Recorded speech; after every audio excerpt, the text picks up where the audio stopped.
नमस्कार, आकाशवाणी से प्रस्तुत है समाचार प्रभात।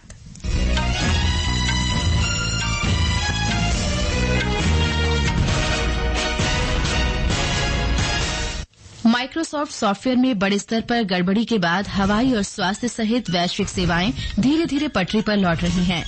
भारतीय वित्तीय और भुगतान प्रणालियां काफी हद तक इससे अप्रभावित रहीं। भारत ने भूटान के साथ घनिष्ठ मित्रता संबंधों और द्विपक्षीय संबंधों को और मजबूत करने के लिए प्रतिबद्धता व्यक्त की। बांग्लादेश में आरक्षण विरोधी झड़पों के बाद कर्फ्यू लगाया गया और सैन्य बलों की तैनाती की गई। मरने वालों की संख्या 100 से ज्यादा हुई। श्रीलंका में महिला एशिया कप T20 क्रिकेट में भारत ने पहले मैच में पाकिस्तान को 7 विकेट से हराया और स्वीडिश ओपन टेनिस में स्पेन के राफेल नडाल आज सिंगल्स सेमीफाइनल में क्रोएशियाई डुओ अद्योकोविच से खेलेंगे। समाचार प्रभात के साथ मैं फरहत नाज। माइक्रोसॉफ्ट सॉफ्टवेयर में कल हुए बड़े स्तर पर गड़बड़ी के बाद दुनिया भर में हवाई और स्वास्थ्य सहित वैश्विक सेवाएं धीरे धीरे पटरी पर लौट रही हैं। दुनिया भर में लाखों लोगों पर इसका असर पड़ा। अमरीकी साइबर सुरक्षा कंपनी क्राउड स्ट्राइक ने सॉफ्टवेयर अपडेट किया था। इस सॉफ्टवेयर में खामी आने के बाद माइक्रोसॉफ्ट के ऑपरेटिंग सिस्टम पर असर पड़ा। इससे दुनिया भर की बैंकिंग सेवा, अस्पताल और हवाई संचालन प्रभावित हुआ। माइक्रोसॉफ्ट के मुख्य कार्यकारी अधिकारी सत्य नडेला ने कहा कि ग्राहकों को तकनीकी जानकारी मुहैया कराने और ऑनलाइन सुरक्षा के लिए क्राउड स्ट्राइक और उद्योग जगत के संपर्क में है। अमरीकी साइबर सुरक्षा कंपनी क्राउड स्ट्राइक के मुख्य कार्यकारी अधिकारी ने कहा कि इस गड़बड़ी को दूर कर लिया गया है और सभी सिस्टम को सुचारू रूप से काम करने में थोड़ा समय लगेगा। इस बीच कुछ हवाई सेवाओं ने काम करना शुरू कर दिया है। भारत में भी हवाई अड्डों पर कई एयरलाइंस को चेक इन और बोर्डिंग का काम कंप्यूटर के बजाय हाथ से करना पड़ा। इंदिरा गांधी अंतर्राष्ट्रीय हवाई अड्डे पर उड़ानों के संचालन पर असर पड़ा। इलेक्ट्रॉनिक्स और सूचना प्रौद्योगिकी मंत्री अश्विनी वैष्णव ने कहा कि सरकार माइक्रोसॉफ्ट और उसके सहयोगियों के संपर्क में है। उन्होंने कहा कि भारतीय कंप्यूटर आपात प्रतिक्रिया बल महत्वपूर्ण संस्थाओं और संगठनों के मुख्य सूचना सुरक्षा अधिकारियों के साथ मिलकर काम कर रहा है। श्री वैष्णव ने कहा कि सभी प्रभावित कंपनियां अपने अपने सिस्टम को पटरी पर लाने के लिए मिलकर कार्य कर रही हैं। भारतीय वित्तीय और भुगतान प्रणालियां काफी हद तक प्रभावित नहीं हुई। रिजर्व बैंक ने बताया कि माइक्रोसॉफ्ट सेवाओं के बंद होने से मात्र 10 बैंकों और गैर बैंकिंग वित्तीय निगम में मामूली व्यवधान आए, जिन्हें आसानी से हल कर लिया गया। आरबीआई ने कहा कि केवल कुछ ही बैंक क्राउड स्ट्राइक टूल का उपयोग कर रहे हैं। भारतीय राष्ट्रीय भुगतान निगम के मुख्य कार्यकारी अधिकारी दिलीप अजबे ने कहा कि व्यापक रूप से लोकप्रिय यूनिफाइड पेमेंट्स इंटरफेस यूपीआई सहित देश के भुगतान तंत्र पर भी इसका प्रभाव नहीं पड़ा। विदेश सचिव विक्रम मिस्री ने कल भूटान के प्रधानमंत्री शेरिंग तोब्गे से भूटान की राजधानी थिम्पू में मुलाकात की। भारत ने भूटान के साथ घनिष्ठ मैत्री संबंधों और द्विपक्षीय संबंधों को और मजबूत करने की भारत की दृढ़ प्रतिबद्धता की पुष्टि की। श्री मिस्री भूटान के विदेश मंत्री डीएन धुंगेल से भी मिले। उन्होंने आपसी हित के द्विपक्षीय मामलों और सभी क्षेत्रों में अनुकरणीय द्विपक्षीय संबंधों को और मजबूत करने के तरीकों पर चर्चा की। विदेश सचिव कल 2 दिन की औपचारिक यात्रा पर थिम्पू पहुंचे।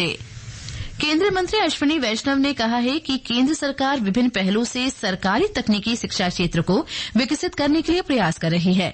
कल महाराष्ट्र में उन्होंने सरकारी तकनीकी इंजीनियरिंग संस्थानों को नए विचार के साथ आने और केंद्र सरकार को तुरंत प्रस्ताव भेजने को कहा है ताकि वे उसके अनुसार बेहतर सुविधाएं प्रदान कर सकें। गृहमंत्री अमित शाह आज रांची में भाजपा की झारखंड इकाई की विस्तारित कार्यकारिणी समिति को संबोधित करेंगे और पार्टी के राज्य कोर ग्रुप की बैठक में शामिल होंगे। वे राज्य में विधानसभा चुनाव से पहले पार्टी कार्यकर्ताओं से भी बातचीत करेंगे। लोकसभा चुनाव के बाद अमित शाह का ये पहला झारखंड दौरा है। भाजपा ने महिलाओं के खिलाफ अत्याचार के मुद्दे पर पश्चिम बंगाल सरकार की आलोचना की है। नई दिल्ली में पार्टी प्रवक्ता शहजाद पूनावाला ने टीएमसी पर तुष्टीकरण की राजनीति करने का आरोप लगाया। उन्होंने कांग्रेस नेताओं से पश्चिम बंगाल और तेलंगाना में महिलाओं के खिलाफ कथित अत्याचार की घटनाओं पर अपनी चुप्पी तोड़ने को भी कहा। ये समाचार आकाशवाणी से प्रसारित किए जा रहे हैं। सुनिए, क्या आप इनकम टैक्स रिफंड क्लेम का इंतजार तो नहीं कर रहे? सही और ईमानदारी से दी हुई जानकारी से फाइल की गई इनकम टैक्स रिटर्न्स के रिफंड क्लेम्स 1 महीने के भीतर ही जारी कर दिए जाते हैं। इसके रेगुलर अपडेट्स के लिए आप ई फाइलिंग पोर्टल पर लॉगिन करके और अपने डैशबोर्ड पर आप अपने रिटर्न का प्रोसेसिंग स्टेटस और पेंडिंग एक्शन चेक कर सकते हैं। परंतु गलत टीडीएस, झूठे खर्चे और कम आमदनी दिखाकर हाई रिस्क रिफंड क्लेम करने से रिफंड हो जाता है डीले, क्योंकि हर ई फाइल हुई रिटर्न की होती है गहन जांच और जानकारी में त्रुटियां पाए जाने पर CBC ITR से रिवाइज्ड रिटर्न फाइल करने की सूचना दी जाती है। 10 दिन के भीतर 2 रिमाइंडर्स मिलने के बावजूद रिवाइज्ड रिटर्न फाइल न करने पर रिटर्न प्रोसेसिंग में होती है देरी। तो फिर देरी से बचने के लिए ईमानदारी से अपनी इनकम टैक्स रिटर्न में दें जानकारी। प्रत्येक आय करदाता एक राष्ट्र निर्माता। सावधान, आपका डर ही साइबर अपराधियों की ताकत है। 2 घंटे में फोन बंद, शाम तक बिजली गुल, आपके पार्सल में अवैध सामान, सगे संबंधी खतरे में या बीमार या गिरफ्तार, नकली पुलिस CBI या कस्टम अधिकारी की धमकी, इन सब से बिल्कुल ना घबराएं। साइबर अपराधियों से सावधान रहें। शिकार होने पर तुरंत कॉल करें 1930 पर या फिर शिकायत दर्ज कराएं www.cybercrime.gov.in पर। अधिक जानकारी के लिए फॉलो करें हमारे सोशल मीडिया हैंडल साइबर दोस्त को। गृह मंत्रालय द्वारा जनहित में जारी। समाचार प्रभात में आपका फिर स्वागत है। बांग्लादेश ने कई दिनों से चल रहे विरोध प्रदर्शन को रोकने में पुलिस के विफल रहने के बाद कर्फ्यू लगाने और सैन्य बलों की तैनाती की घोषणा की है। सरकारी नौकरियों के लिए कोटा प्रणाली में सुधार की मांग को लेकर छात्रों के विरोध प्रदर्शन के बाद देश में हिंसा भड़की हुई है। अब तक 105 लोग मारे जा चुके हैं। इस बीच विदेश मंत्रालय ने बांग्लादेश में भारतीय नागरिकों से ढाका में उच्चायोग द्वारा जारी सलाह का पालन करने और उच्चायोग के संपर्क में रहने को कहा है। विदेश मंत्रालय के प्रवक्ता रणधीर जायसवाल ने कल दिल्ली में कहा कि बांग्लादेश में 8,500 छात्रों सहित लगभग 15,000 भारतीय नागरिक रहते हैं।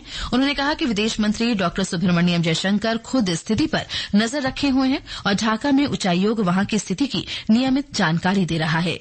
We have issued a travel advisory for people to be in touch with the High Commission and for us to render any assistance that they may need. External Affairs Minister is himself monitoring the situation. The High Commission will be giving regular updates on the situation there. इस बीच केंद्र सरकार ने उत्तर प्रदेश और मध्य प्रदेश सरकारों से केन और Betwa link परियोजना के लिए भूमि अधिग्रहण के काम में तेजी लाने और सभी लंबित परियोजना रिपोर्ट को तेजी से पूरा करने को कहा है। नदियों को जोड़ने की इस परियोजना में मध्य प्रदेश में केन नदी से पानी उत्तर प्रदेश में बेतवा नदी तक पहुंचाने का प्रस्ताव है। इस परियोजना के जरिए बुंदेलखंड क्षेत्र में सिंचाई के लिए पानी पहुंचाया जाएगा। वहीं बिहार सरकार ने अपनी पहली फिल्म प्रचार नीति को स्वीकृति दे दी है। इसका उद्देश्य फिल्म निर्माताओं और सिनेमा प्रेमियों को पूर्ण संस्थागत सहयोग प्रदान करना है। नीति के अनुसार बिहार की सांस्कृतिक विरासत को प्रदर्शित करने वाली क्षेत्रीय फिल्मों के निर्माण के लिए 4 करोड़ रुपए तक का वित्तीय अनुदान प्रदान किया जाएगा। एक रिपोर्ट। बिहार की नई फिल्म प्रोत्साहन नीति में राज्य की कला, संस्कृति, भाषा और बोलियों को प्रोत्साहित करने का प्रावधान किया गया है। जो फिल्म निर्माता मैथिली, मगही, भोजपुरी, बज्जिका और अंगिका में फिल्म बनाएंगे उन्हें फिल्म निर्माण के लिए अनुदान दिया जाएगा। फिल्म की शूटिंग, निर्माण की अनुमति और अन्य प्रक्रियाओं को बाधा रहित बनाने के लिए राज्य स्तर से लेकर जिला स्तर पर कमेटियां बनाने का प्रस्ताव है। धर्मेंद्र कुमार राय, आकाशवाणी समाचार, पटना। मध्य प्रदेश में राज्य सरकार द्वारा आज जबलपुर में उद्योग और व्यापारिक गतिविधियों को प्रोत्साहित करने के लिए क्षेत्रीय उद्योग सम्मेलन का आयोजन किया जा रहा है। हमारे संवाददाता ने बताया है कि मुख्यमंत्री डॉ मोहन यादव सम्मेलन का शुभारंभ करेंगे। क्षेत्रीय उद्योग सम्मेलन में प्रमुख उद्योगपतियों, विभिन्न उद्योग संघों के प्रतिनिधियों और विदेशी मेहमानों सहित उद्योग जगत के 3500 से अधिक प्रमुख लोग शामिल होंगे। सम्मेलन में Taiwan, Malaysia, Britain, Fiji, Japan और इंडोनेशिया का प्रतिनिधि मंडल भी शामिल होगा। मुख्यमंत्री डॉ मोहन यादव 60 से अधिक इकाइयों का वर्चुअली उद्घाटन कर उद्योगपतियों से 1-to-1 चर्चा भी करेंगे। क्षेत्रीय उद्योग सम्मेलन में 5 क्षेत्रीय सत्र भी आयोजित किए जाएंगे। सम्मेलन में 300 से अधिक क्रेता विक्रेता बैठक और 1-to-1 चर्चाएं भी होंगी। संजीव शर्मा, आकाशवाणी समाचार, भोपाल। देश में खरीफ फसलों की बुआई पिछले वर्ष 680 लाख हेक्टेयर के मुकाबले अब तक 704 लाख हेक्टेयर से अधिक क्षेत्र में की गई है। कृषि मंत्रालय ने बताया है कि चावल की बुआई 166 लाख हेक्टेयर क्षेत्र में की गई है, जो पिछले साल से करीब 11 लाख हेक्टेयर ज्यादा है। 85 लाख हेक्टेयर से अधिक क्षेत्र में दलहन की खेती की गई है, जो पिछले वर्ष की तुलना में 15 लाख हेक्टेयर अधिक है। सरकार ने अनाज, दालों और तिलहन में नमी के स्तर को मापने वाले नमी मीटर के लिए मसौदा नियमों पर सभी हितधारकों के साथ चर्चा की। नमी मीटर का उपयोग विशेष रूप से कृषि उत्पादों, अनाज और तिलहन में नमी की मात्रा को मापने के लिए किया जाता है। इस उपकरण से नमी के बारे में सटीक आंकड़े मिलते हैं। मौसम विभाग ने गुजरात, कोंकण, गोवा, तटीय कर्नाटक और कर्नाटक के दक्षिणी भाग में अत्यधिक तेज वर्षा का अनुमान व्यक्त किया है। एक रिपोर्ट। मौसम विभाग ने बताया कि आज केरल, तेलंगाना, तटीय आंध्र प्रदेश, ओडिशा, विदर्भ, छत्तीसगढ़ और मध्य प्रदेश के कुछ हिस्सों में तथा मध्य महाराष्ट्र एवं तटीय और दक्षिण आंतरिक कर्नाटक में अगले 4 दिनों के दौरान भारी से बहुत भारी वर्षा की स्थिति बनी रहेगी। वहीं भारी वर्षा की स्थिति आज झारखंड और गंगेय पश्चिम बंगाल के साथ साथ अगले 4 दिनों के बीच हिमाचल प्रदेश, उत्तराखंड, उत्तर प्रदेश, हरियाणा, पूर्वी राजस्थान और उत्तरी आंतरिक कर्नाटक में बनी रहेगी। मौसम विभाग ने अगले 3 से 4 दिनों के दौरान नागालैंड, मणिपुर, मिजोरम, त्रिपुरा, अरुणाचल प्रदेश, असम और मेघालय में भी ऐसी स्थिति बने रहने का अनुमान जताया है। आकाशवाणी समाचार के लिए दिल्ली से आदर्श। वहीं गुजरात में सौराष्ट्र के तटीय जिलों में पिछले 2 दिनों से जारी भारी बारिश से निचले इलाकों में बाढ़ के हालात बन गए हैं। देवभूमि, द्वारका और पोरबंदर बुरी तरह प्रभावित हुए हैं। हमारी संवाददाता ने बताया है कि मौसम विभाग ने सौराष्ट्र और दक्षिणी गुजरात के 9 जिलों में बहुत मूसलाधार वर्षा का अनुमान व्यक्त किया है।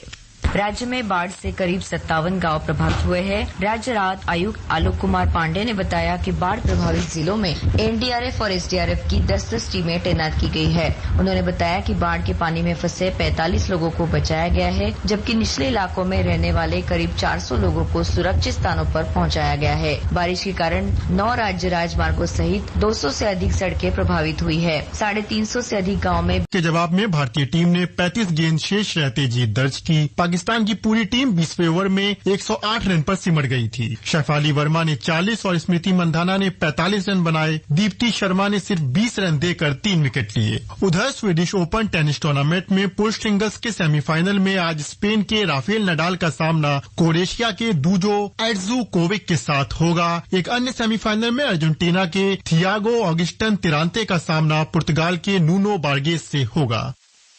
डाक विभाग ने लोगों को समय पर राखी पहुंचाने के लिए 31 जुलाई तक राखी भेजने की सलाह दी है। विभाग ने अंतर्राष्ट्रीय मेलिंग की कठिनाइयों से निपटने और देरी तथा सीमा शुल्क संबंधी समस्याओं की संभावना को कम करने के लिए ये सलाह दी है। ये समाचार हमारी वेबसाइट newsonair.gov.in/hindi पर भी उपलब्ध हैं। और अब आज के समाचार पत्रों की सुर्खियों के साथ हैं सरफिरोजी। धन्यवाद फरत। टेक्नोलॉजी क्षेत्र की सबसे बड़ी कंपनी माइक्रोसॉफ्ट में कल हुई गड़बड़ी से दुनिया हैंग होने की खबर सभी अखबारों में आज प्रमुखता से छाई हुई है। राजस्थान पत्रिका लिखता है, ब्लू स्क्रीन से ठहरी दुनिया, कई स्टॉक एक्सचेंज और सुपरमार्केट का कामकाज ठप। क्राइम ब्रांच द्वारा अवैध किडनी प्रत्यारोपण का भंडाफोड़ करने की खबर हिंदुस्तान ने प्रकाशित की है। पत्र लिखता है, 6 राज्यों में फैले किडनी रैकेट का भंडाफोड़, 15 गिरफ्तार, 35 लाख की ठगी की शिकायत के बाद मामले का खुलासा।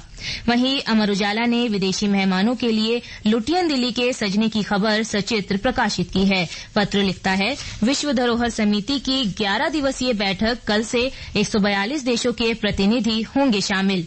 पाकिस्तान में हिंदुओं की आबादी 3 लाख से बढ़कर 38 लाख हुई, जनसत्ता की खबर है। पत्र लिखता है, पड़ोसी देश में सबसे बड़ा अल्पसंख्यक समूह बना हिंदू समुदाय। रंगरूप के बजाय बेटी के कौशल की प्रशंसा करें, सुंदरता का सही अर्थ बताएं ताकि फोकस बेहतर व्यक्तित्व पर रहे। दैनिक भास्कर ने खास शीर्षक से ये खबर प्रकाशित की है। धन्यवाद सरफिरोजी। और अंत में मुख्य समाचार एक बार फिर। माइक्रोसॉफ्ट सॉफ्टवेयर में बड़े स्तर पर गड़बड़ी के बाद हवाई और स्वास्थ्य सहित वैश्विक सेवाएं धीरे धीरे पटरी पर लौट रही हैं। भारतीय वित्तीय और भुगतान प्रणालियां काफी हद तक इससे अप्रभावित रहीं। भारत ने भूटान के साथ घनिष्ठ मित्रता संबंधों और द्विपक्षीय संबंधों को और मजबूत करने के लिए प्रतिबद्धता व्यक्त की। बांग्लादेश में आरक्षण विरोधी झड़पों के बाद कर्फ्यू लगाया गया और सैन्य बलों की तैनाती की गई। मरने वालों की संख्या 100 से ज्यादा हुई।